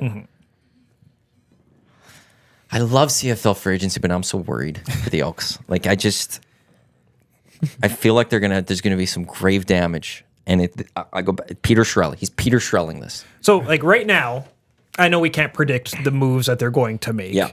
But like, what are you thinking this team is going to be in 2024? Like, are they 500? That's the goal, isn't it? I think 8, 9, 10 win team. Home playoff game? No, I think BC and Winnipeg are too good. Yeah. And I think with McLeod Bethel Thompson, they could be a 9, 10 win team. I think with Trey Ford, they could be a 7, 8 win team. I think I would rather have a 7, 8 wins with Trey Ford than 9, 10 with McLeod Bethel Thompson because of what long term that means for that's this fair. team. I get that. 7, 8 wins this year, 9, 10 You year go after. with that. Like this is a year where we'll see what happens with the secondary. And this is what concerns me about the Jake Seresna deal too, is that the secondary is young. It got carved up a few nights. But Chris Jones is fine with that spot being young. And next year, hoping that they all take a step forward, they improve, they get better. But to help them, you'd want a strong defensive line. You just got rid of the best one. Yeah. So Eric does point out that Chris Jones does have a history of finding defensive linemen. So maybe he knows exactly who he's replacing Jake Fresno with, and that's where we have to wait till February 13th to see what this team really looks like. But yeah, I don't see this team. I don't see the moves that could happen in an offseason now with free agency where I would say they're better than Winnipeg or BC. So that's at best third in the West. Yeah. And can you be better than Saskatchewan, Calgary? What would that take you? I think that's 9-10. I think you could get there with McLeod, Bessel, Thompson. But I also, he's going to lose football games too. Because you look at their TD's interception ratio, it's about the same. Yeah. McLeod, Bethel, Thompson to Trey Ford. It was about double the amount of touchdowns as interceptions. That's about what Trey Ford does. He's going to throw picks, McLeod, Bethel, Thompson. He's going to make his mistakes, and it's going to cost the team a little bit of games, just like Trey Ford will. Every quarterback does that, right? Yeah. No, you're right. It's about taking steps forward. And the last time that the Elks were, competitive, what were they the year before they won the Grey Cup? Were they 12 wins and then they went from 12 to 14? Yeah, I think you're right. Yeah, something like that. So it was progress. They got over the Calgary hump. Yep. And it took a while. Like Harbaugh, Michigan, what we started this conversation with, right? It took them a while to get over that hump. Mike O'Reilly learned some lessons and turned into an MOP candidate a few years after that. You're talking about Chris Jones can find defensive linemen. You're telling me we're going to get someone signing contracts at 10:01 on February 13th, like as soon as free agency opens? Yes. Yeah, that's usually how those Call things it a go. hunch. Yeah, that's usually how things Do go. they not? I think they open, or they did 1 year have a little bit of the tampering. Do they still have that? I can't remember. trying to I have to remember. ask Hernan or Dahmer. Someone once told me CFL stands for Chatty Football League, so there's lots of stuff going on. I also loved when the CFL used to do it at midnight Eastern. And signings would happen at 10 o'clock at night. And then eventually someone's like, hold on a second, why aren't we doing this in the morning, afternoon? No kidding. So people could talk about this. I remember Joe McGrath's signing with Saskatchewan at like 10:30 or something. Like, oh, he's gone. And then, of course, Danny Machocha traded a first-round pick to get him back because he regretted his signing. And I'm not going into Joe that McGrath. one. Not going Good into dude. that one. Member, alum of University of Miami Hurricanes. Is Go this you and them both, hey? Rams fan texts in. I'll stack it up. If MBT is at best the fifth best QB in the league, then so is Ford. And then Rams fan adds, Ivy, Boyko, and Cordy are solid, but both guards need an upgrade for Foucault and Jack Cordilla. Yeah. I agree. Can't criticize that at all. And then there'll be people that say, well, Trey Ford needs this development of McLeod Bethel Thompson. He'll get some starts this year and he'll play and he'll improve. And that's all in good, but I don't see him re-signing here now because there's, to me, I think a rift between Chris Jones and Trey Ford, or they're not on the same page. And he's a free agent next year. So unless Chris Jones could re-sign Trey Ford between now and the end of this season, I will be anti-Chris Jones, I think. Or also I said on the morning show, he wins a Grey Cup. I can't complain if he wins a Grey Cup. You were pro Chris Jones for quite some time. Since he came to Edmonton the first time. Yep. I remember that. Old shop, new shop. But I do think, Matt, you hit the nail on the head. Like, the new ownership is also going to be a big deal, or potential new ownership, right? Because whoever does take over this franchise is going to, you look at a guy like Trey Ford, he could be a very good poster child for this team. And that's a guy that you would love to have as the head of as the face of your organization. Hey, I would go visit Dahmer or my buddy Brad or even Hernan, or just pop through into the Edmonton Elks office every now and then. And there was Ford jersey with a receipt, Ford jersey with the receipt. All these Ford jerseys ready to go out as like 2 or 3 games into him taking over the reins as starting QB. I'm like, damn, people are getting behind this guy. I don't know how many casuals you could fully win back if you're the Elks. Trey Ford was starting to win some of those people back. Yeah. Add some wins in. McLeod Bethel Thompson just doesn't have that in him to go do that. There's not that cachet around him that, this guy, I'm going to go get a McLeod Bethel Thompson jersey. People want a Ford jersey. They don't want it right now because now they don't know what his future is going to be like. Yeah. But if he signed, people would want a Trey Ford jersey. Oh, they would want Ford number 2 on the jersey.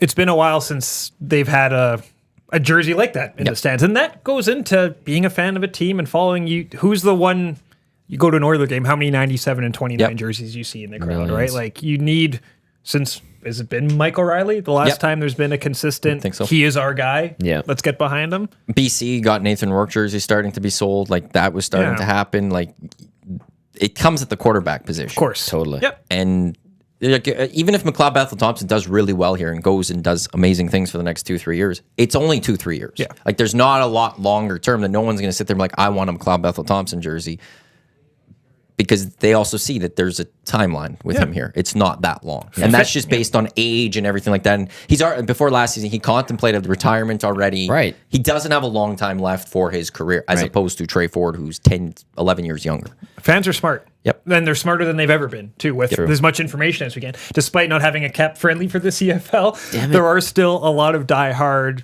fans that follow this stuff. And man, winning's the best deodorant. I think we're all in agreement. We just want the Elks to win. And just be a breath of fresh air. It's hard to beat Commonwealth Stadium on a June, July, August night when the team is winning, and it's packed. I know it hasn't been packed in a while, but hopefully that changes this year. Yeah. But since they haven't had a consistent winning like through a period of time since the early 2000s, then which is bananas. 2, 3, 4, 5. That stretch is the last time they were consistent for a period of time. Yeah. 14, 15 were great, but that was 2 years. That was it. And so like that's where I also get more frustrated with the Trey Ford thing here, is because I want this team to get back. Like I want back to the roots, but have the Stampeders 2010s type era where they're going to be a top team in the West for 7, 8 years, or even the Bombers of these last few years. Yeah. Not saying they have to be at the Grey Cup 4 straight years. It'd be great. Yeah. But knowing that week in and week out, they could win this football game. Mm-hmm. Yep. I was explaining to my wife, remember the rematch against Calgary, the sold out game like 20 years ago? Yeah. Where it was like 60,000 people for a regular season game. Yep. I felt like I was explaining a game like around the same era as the Titanic. It felt like it was so long ago. And I think we were probably all at that game separately. Yeah. But it was like a big deal for that to happen. And I don't think we'll ever get to that. But too bad. Seeing some of those crowds, it hurts seeing, 8,000 people. I don't know what the official number was, but it hurts seeing some of those crowds. Those games I was doing the sidelines at the end of the year to mop up at the end of the season, people were like chirping me from the stands, and I could pick them out. Oh, man. There was that few people. Well, for a number of years, I didn't go to a game because of the pre and post that was on at 1260. And then one game at the end of the 22 season, they were taking on BC. And me and Jeff Wagner, I'm like, I haven't been to a game in a long time. We actually pre-recorded our pre-game show. Sorry to go behind the doors. We pre-recorded it. We went down, we watched for 3 quarters, and then headed back. But I walked in, and I was stunned at how quiet it was and how there's no one on the concourse. And it because it had been so long since I had been there, and when they were still bringing in some decent crowds last time I was, and I was like, this hurts. Yeah, it does. It just broke the heart. No, and go ahead. I was just going to say, I do appreciate the fact that all of us are under 40 talking about the CFL. Are we the only people under the age of 40 talking about the CFL? I don't think so. I hope not. No. There's not many anymore. Yeah. Like it's tough. Like outside of Saskatchewan, it's getting tougher to have that happen. Yeah. We will have full free agency coverage right here on EST on February 12th. Hangout is going to be Lucas Holt's already confirmed. Yes. Excellent. He's like in December, November, he's like, next, I want to be on for free agents. As he should be. We'll let him out of the yours. back room I'll book you in. Yeah. You're coming in for those 2 hours. As free agency's breaking, Lucas will be on to talk about it. CFL Insider. I love it. That'd be perfect. It is. New video by Will and the Wolf, by the way. Excellent. And Lucas Holt is the defending champ of the Dunya. Yes. So he knows what he's talking. He knows how to build a winner. He knows. 4-time champion. That's right. There was one game this past season where you got a tiny bit of that old vibe, not a 60,000 sold out crowd vibe, but which one? The Labor Day rematch against Calgary with the Dean Faithful winning field goal. Yep.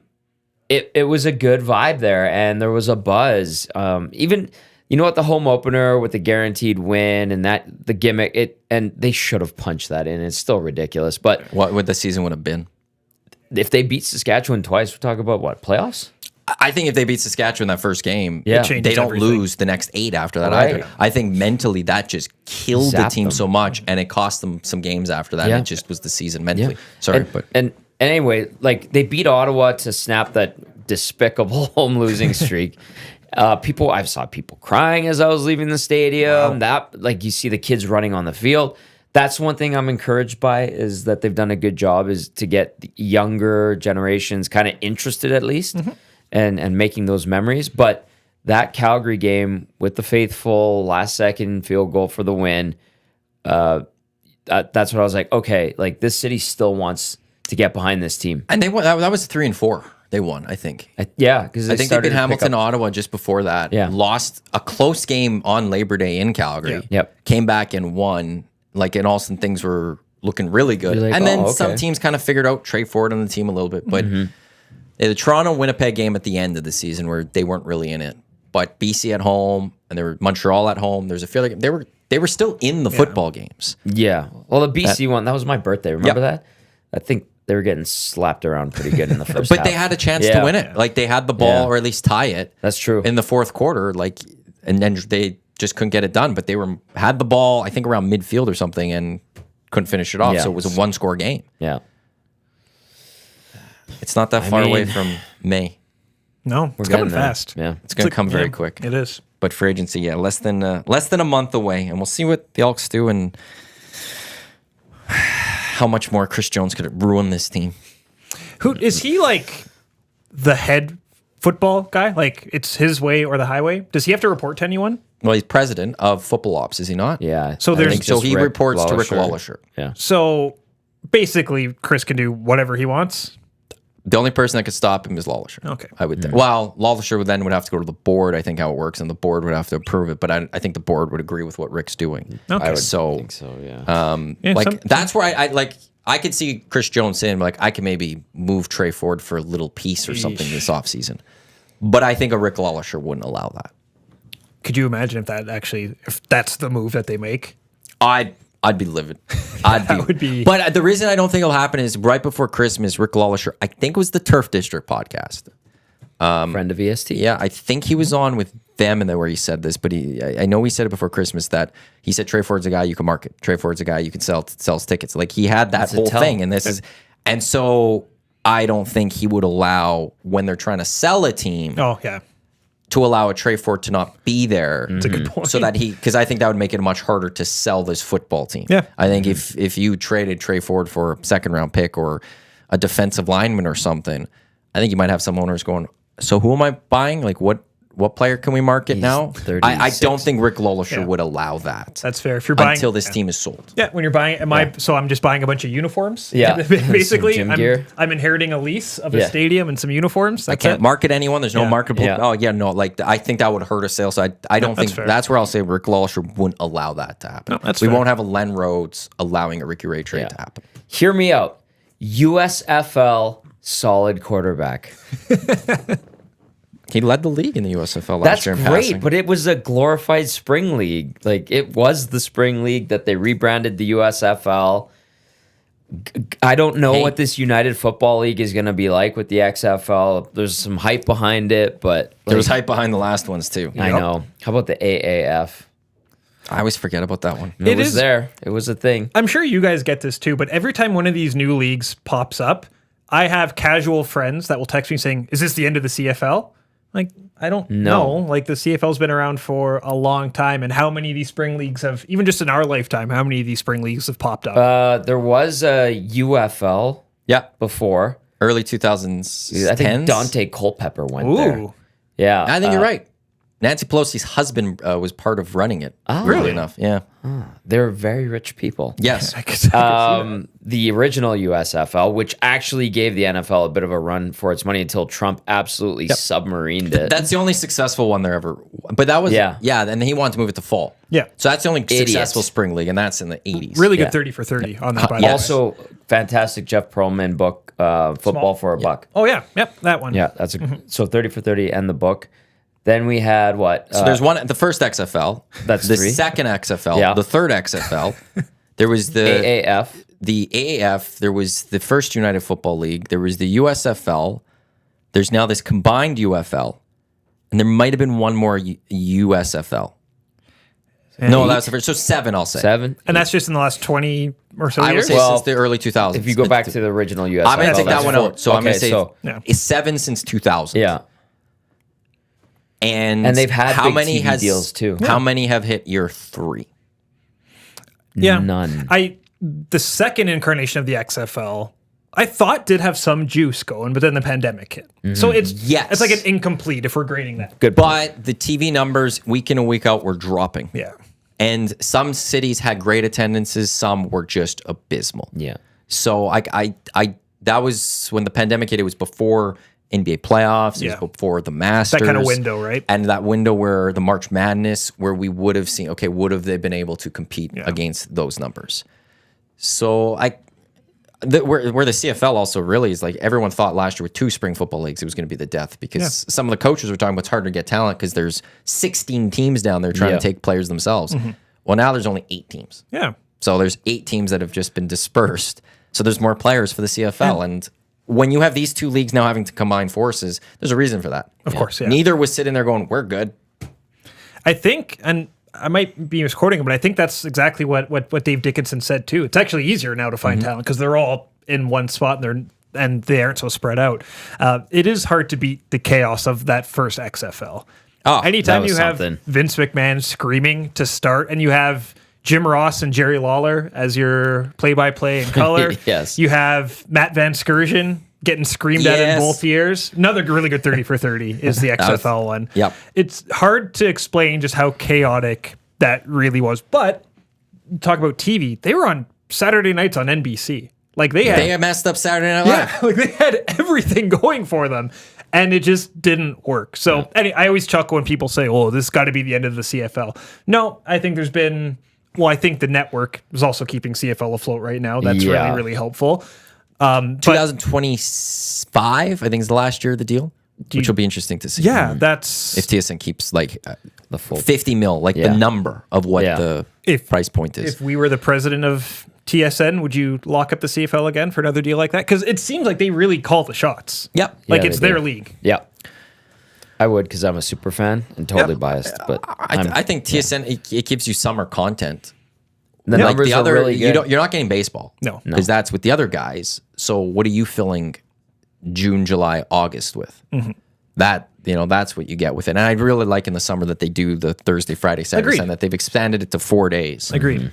If I'm the CFL, though, I'm coming saying we need a couple games on CTV. That's a good point. Or we're gonna split this package up and we need games on CBC or something because we need to be on network TV as well. That's a good point. And like, if I'm TSN, like I know why CTV doesn't do it all the time because the money isn't there as there is of selling ads to NFL viewers. Yeah.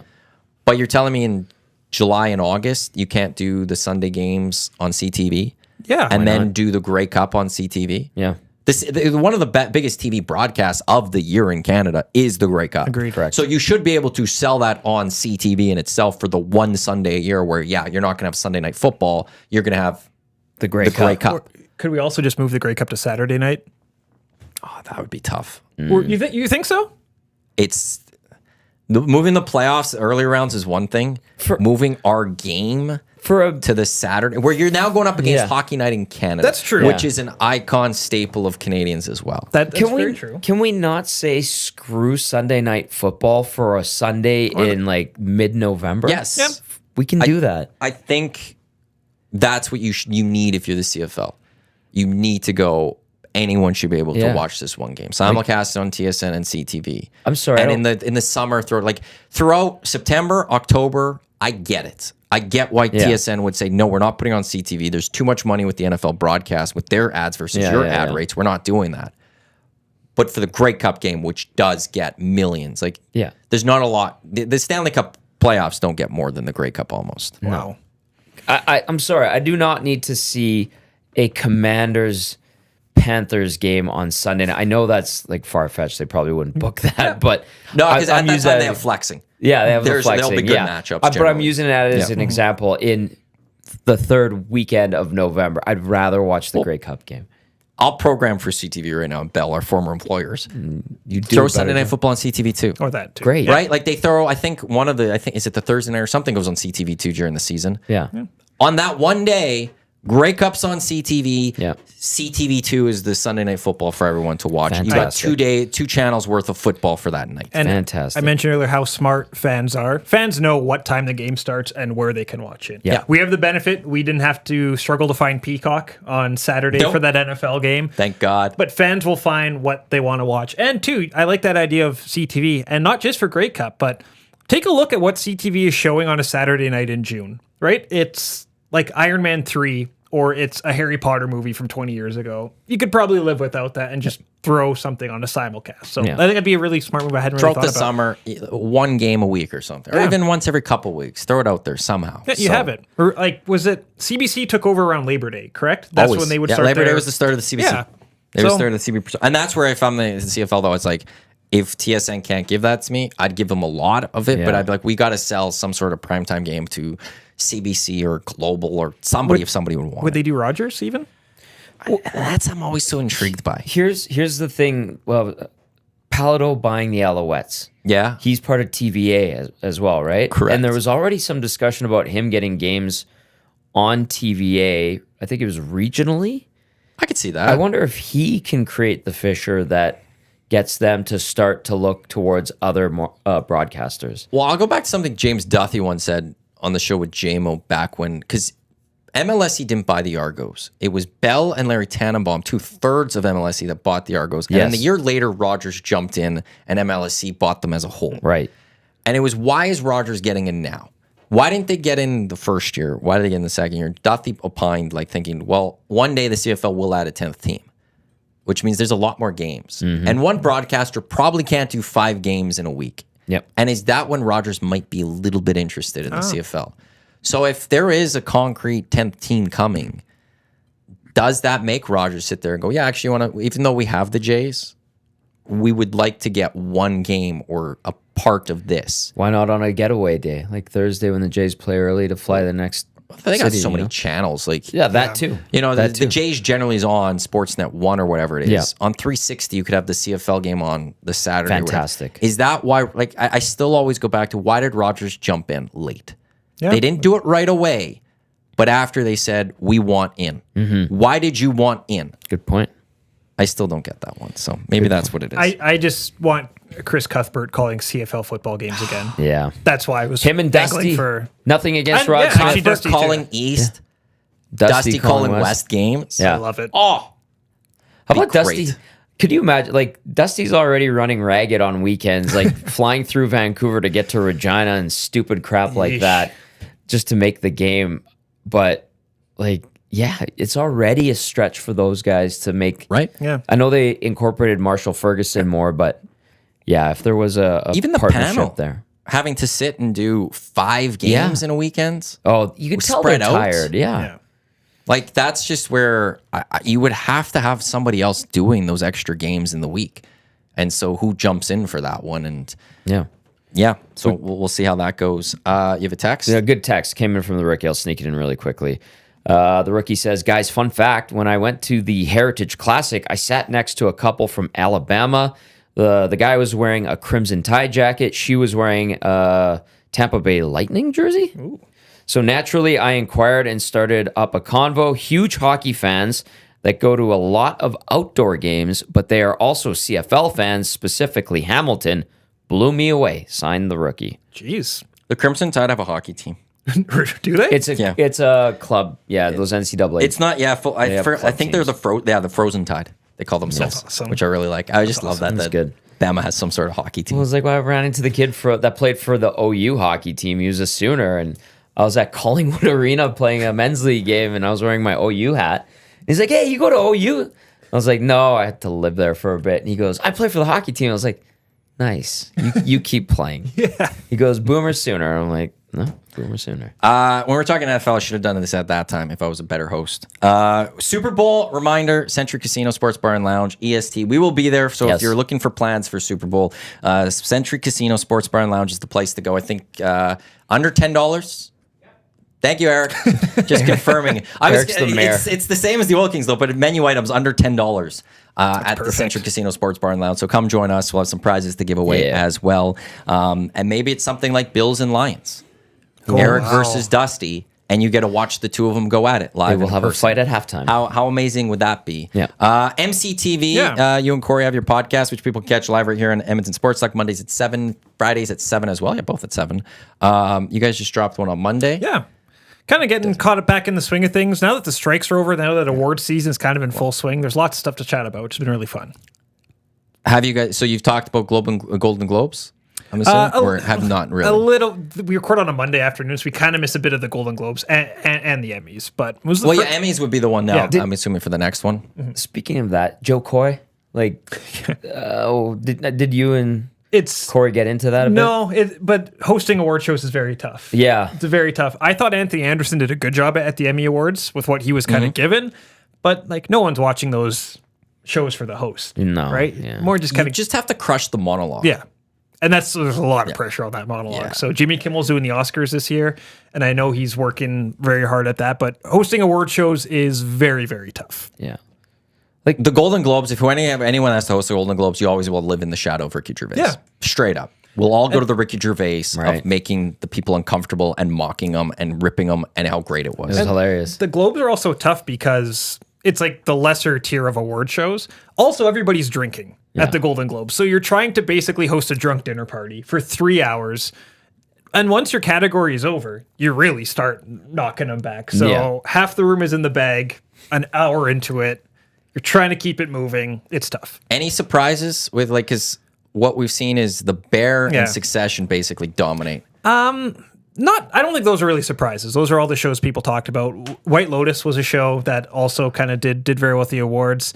It's just tough when juggernauts like that kind of knock everything out of its path. Like I think I've talked on this and on MCTV. I loved Better Call Saul. It's one of my favorite shows of the last probably this century, really, to be honest.